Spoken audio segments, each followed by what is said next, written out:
হালুয়াঘাটে ৩ দিনব্যাপী ভূমি সেবা মেলার উদ্বোধন করলেন এমপি সালমান ওমর রুবেল।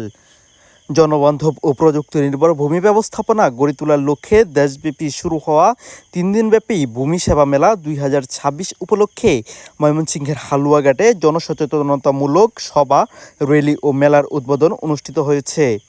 মঙ্গলবার ১৯ মে সকালে হালুয়াঘাট উপজেলা পরিষদের ৫০০ আসন বিশিষ্ট অডিটোরিয়ামে এই উপলক্ষে জনসচেতনতামূলক সভার আয়োজন করা হয়।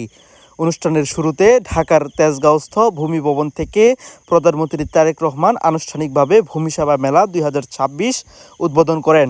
পরে উদ্বোধন অনুষ্ঠানের ভিডিও সম্প্রচার হালুয়াঘাটে উপস্থিত অতিথি ও অংশগ্রহণকারীদের মাঝে প্রদর্শন করা হয়। ভিডিও সম্প্রচার শেষে অনুষ্ঠিত ও সভায় প্রধান অতিথি হিসাবে উপস্থিত ছিলেন ময়মনসিংহ ১ হালুয়াঘাট দুবাবুরা আসনের সংসদ সদস্য আলহাজ মোহাম্মদ সালমান ওমর রুবেল। বিশেষ অতিথি হিসাবে উপস্থিত ছিলেন হালুয়াঘাট উপজেলা নির্বাহী কর্মকর্তা ফয়সাল আহমেদ। অনুষ্ঠানে সভাপতিত্ব করেন জাকিয়া সুলতানা রুজি।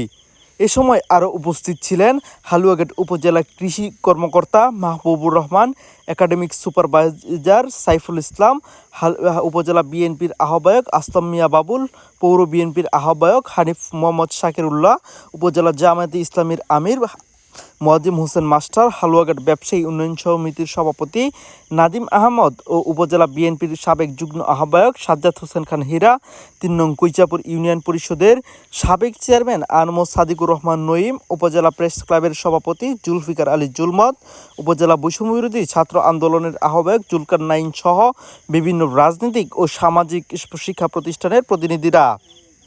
সবাই বক্তারা ভূমি সেবার ডিজিটাল রূপান্তর, অনলাইন ভিত্তিক ভূমি সেবা গ্রহণের সুবিধা এবং জনগণের দোরগোড়ায় দ্রুত ও স্বচ্ছ সেবা পৌঁছে দেওয়ার গুরুত্ব তুলে ধরেন।